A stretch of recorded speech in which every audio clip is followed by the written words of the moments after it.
Karena dalam hadis-hadis Rasulullah SAW menceritakan tentang keadaan akhir zaman. Nah, keadaan akhir zaman itu ketika Imam Mahdi datang, ketika itu tidak ada imam. Umat Islam itu tidak ada imam. Tidak ada pemimpin. Tidak ada pemimpin, baik dari NU, Muhammadiyah, dari Persis, dari Tabligh, dari Hizbut Tahrir, dari apa, tidak ada pemimpin. Tapi kondisinya itu keadaan kaum muslimin butuh pemimpin. Sehingga pemimpin-pemimpin ketika itu berkumpul di sekitar Ka'bah, mereka hanya ada 7-8 orang, bermusyawarah, siapa yang menjadi pemimpin? Ini perlu pemimpin, saling tunjuk satu sama lain. Semua nggak siap. Ya, sampai akhirnya Allah tunjukkan inilah Imam Mahdi. Ya. Ketika itu memang tidak ada lagi pemimpin. Baik secara agama, baik secara duniawi politik, dari RT sampai PBB itu sudah tidak ada lagi, Pak. Tidak ada lagi. Umat Islam dalam keadaan kacau balau, dalam keadaan. Begitu juga ketika Dajjal datang. Ketika Dajjal datang ini tidak mungkin sekarang. Imam Mahdi tidak mungkin sekarang karena sekarang masih ada pemimpin. Ya, NU masih ada pemimpinnya. Muhammadiyah masih ada pemimpinnya, anggota organisasi-organisasi lain masih ada pemimpinnya. Tidak mungkin Imam Mahdi datang sekarang. Begitu juga tidak mungkin Dajjal datang sekarang. Karena apa? Pintu dunia masih terbuka semua. Ya. Pabrik-pabrik masih ada, sawah-sawah masih ada, ya, nelayan-nelayan masih bisa cari uang dan cari ikan dan sebagainya. Kapan Dajjal akan datang? Yaitu ketika pintu dunia semua sudah tertutup. Dari langit tidak turun sedikit pun, dari bumi tidak keluar sedikit pun. Betul-betul tidak ada lagi sebab kehidupan bagi manusia. Sudah tidak ada lagi. Sehingga ketika itu seluruh manusia berhajat kepada Dajjal. Seluruh manusia berhajat kepada Dajjal. Orang beriman, orang kafir, orang musyrik, laki-laki, perempuan, ulama, orang awam, semua masyai-masyai, semua berhajat kepada Dajjal. Karena apa? Satu-satunya makhluk yang diizinkan oleh Allah untuk memberi asbab dunia hanya Dajjal. Di tangan Dajjal itulah hanya satu-satunya. Dajjal yang bisa ini kan sawah, tumbuh, air mengalir, hujan turun, hujan, hanya Dajjal saja. Ketika itu tidak ada satupun yang bisa tumbuh, tidak ada satu tetes pun air yang menetes. Semua butuh Dajjal. Maka dikatakan tidak ada kemusyrikan yang paling dahsyat yang terjadi yang melebihi hari itu. Kalau kita sekarang lihat orang nyembah kuburan, orang nyembah keris, orang nyembah itu nggak ada apa-apanya, Pak. Orang nyembah berhala hari itu nggak ada apa-apanya, Pak. Tapi ketika Dajjal muncul, orang semua berbondong-bondong membaiat dia. Maka kata Maulana Umar Palanpuri, satu-satunya usaha yang dibutuhkan di akhir zaman, usaha atas iman. Karena ketika itu yang hafiz nggak laku. Yang alim, yang ahli fikih apa nggak laku. Kalau imannya tidak kuat saat itu. Semua akan berbondong-bondong pada Dajjal.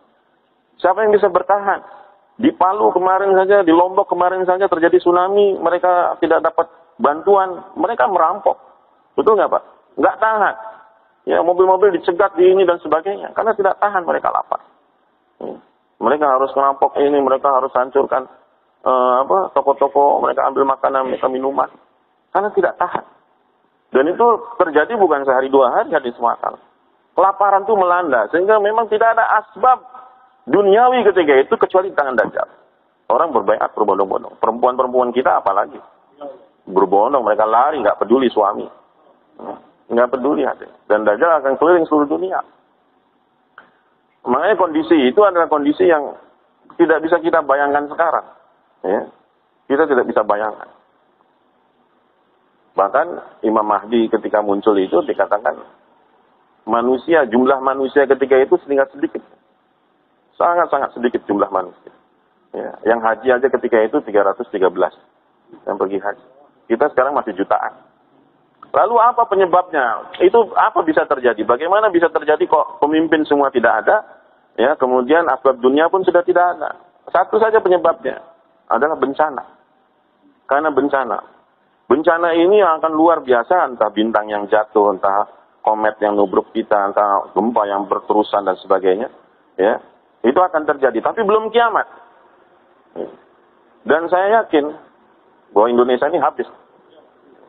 Tinggal nama. Banyak negeri-negeri yang tinggal nama saja. Maka akhirnya muncul negeri-negeri akhir zaman. Bapak baca buku, ada negeri-negeri akhir zaman. Yang semua negeri itu, Eropa sudah jelas. Itu Eropa itu tenggelam tuh Pak. Ya. Kita juga tenggelam. Indonesia. Ada tinggal beberapa negeri. Sehingga otomatis tadinya dimuliakan oleh Allah, manusia berkurang banyak ketika itu. Semua hilang. Negeri-negeri hilang. Semua hilang. Tapi kehidupan masih ada. Kehidupan masih ada. Tinggal yang tersisa orang beriman dan orang yang tidak beriman. Saat itulah Dajjal datang. Dia meminta kita untuk menyembah dia. Mengakui dia sebagai Tuhan. Dan Allah izinkan. Satu-satunya yang pegang ketika itu. Dunia di tangan Dajjal. Ini adalah yang paling logis. Ya, yang menciptakan bagaimana keadaan, menggambarkan keadaan ketika itu. Orang-orang muslim, orang-orang mukmin ketika itu panik. Mereka yang tidak ada iman terus langsung baiat kepada Dajjal. Karena itulah sumber kehidupan mereka sekarang ada di tangan Dajjal. Maka kata Nabi, jangan ingin ketemu dengan Dajjal walaupun kamu merasa kuat iman. Karena saat itu memang bukan masalah kita iman kuat atau tidak, godaannya kondisinya itu bagaimana. Ya, ibarat sekarang kita lagi lapar-laparnya disuguhkan satu roti yang sudah hampir busuk aja mungkin kita akan makan karena lapar. Tapi kalau lagi kenyang, walaupun ada kambing guling apa ya kita nggak suka, betul tidak? Nah, orang sekarang Dajjal nggak laku, Imam Mahdi nggak laku, soalnya masih ada semua. Tapi ketika saat itu memang kondisinya sangat-sangat kita memang membutuhkan. Nah bencana itu akan datang. Makanya yang paling tahu hal ini siapa? NASA. Yang paling tahu kan, mereka yang tahu prediksi dengan ini dan disembunyikan daripada kita. Kapan ini akan ini, kapan ini akan ini dan sebagainya. Itu akan terjadi. Kemudian apabila itu terjadi habis semua, termasuk usaha dakwah juga. Ya, nama jamaah tabligh itu sendiri sudah tidak ada. Tapi amalannya inilah yang akan tersisa kata Muhammad Parangkuri. Amalan inilah yang akan tersisa. Ketika itulah kenapa nafi isbat sangat dibutuhkan. Kita belajar menafikan makhluk ini, belajar menafikan Dajjal. Belajar menafikan semua yang ada. Belajar menafikan kecuali kepada Allah. Maka kenyangnya orang pada saat itu orang beriman hanya dengan tasbih, dengan takdis, dengan takbir kita banyak zikir pada Allah SWT. Maka saya katakan, kenapa tertib 3 hadraj ini ada zikir pagi, zikir petang?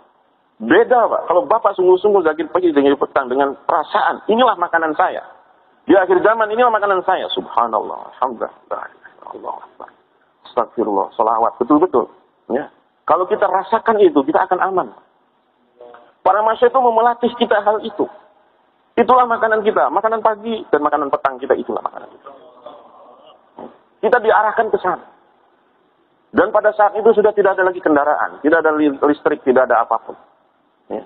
Makanya peperangan ketika dengan Imam Mahdi, dengan pedang lagi, dengan tombak lagi. Karena efek daripada bencana itu, efek bencana yang luar biasa mematikan sistem semua. Teknologi semua, sains itu Allah membuktikan.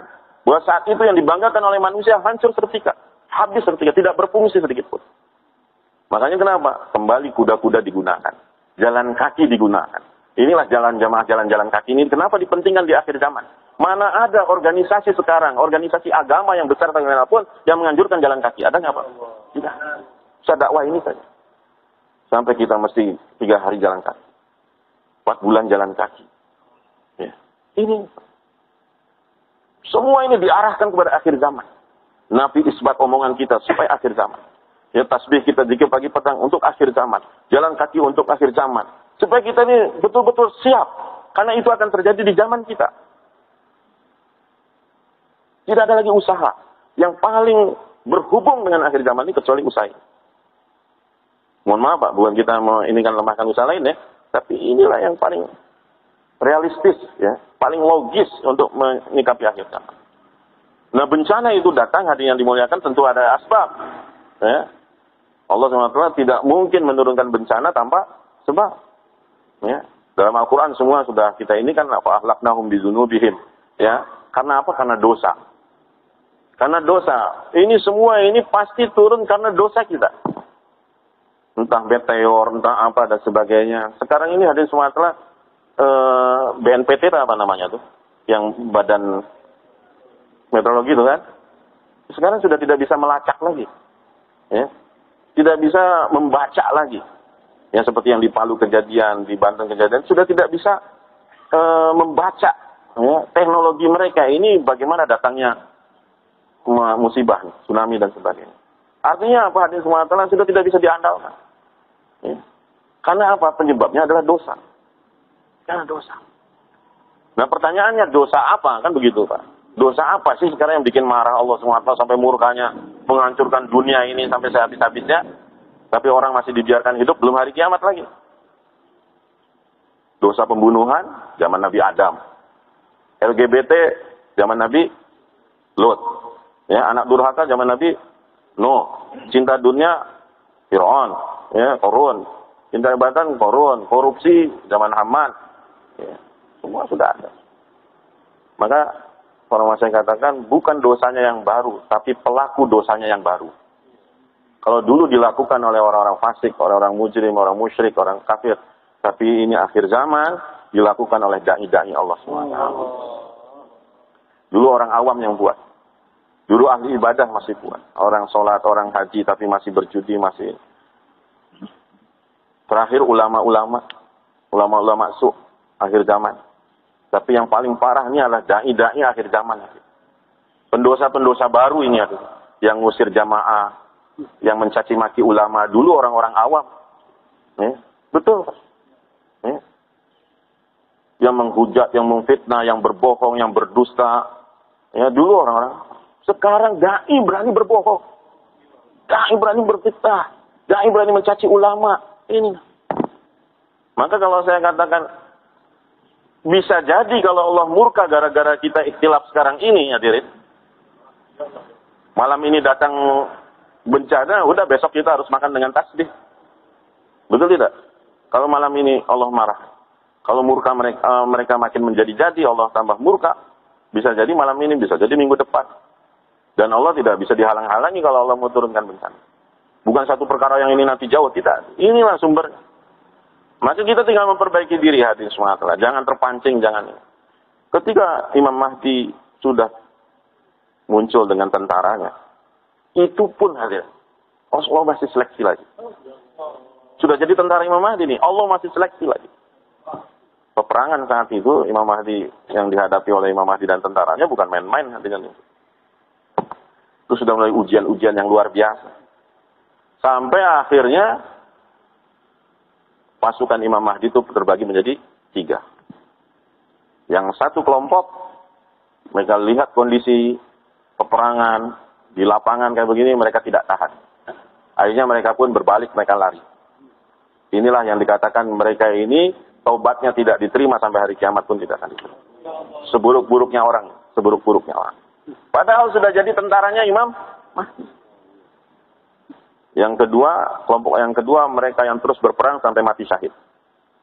Ini deh, sebaik-baik syuhada. Yang ketiganya, orang yang sukses, menang bersama Imam Mahdi. Dapat mengalahkan pertempuran. Mereka lah yang akan nanti hidup di zaman keberkahan Imam Mahdi.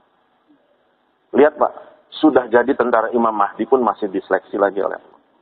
Ada yang mereka lari bahkan daripada Imam Mahdi. Kita ini belum apa-apa ujian sekarang. Masih banyak lagi ujian yang akan kita terima. Maka kembali ke tadi. Tingkatkan kualitas. Intikoli kita, makomi kita. Jangan mau kita ini keluar hanya begitu saja. Saya setiap jamaah yang dikirim misalkan 40 hari, 4 bulan selalu saya datangi. Ya, saya datangi, saya muzakarah.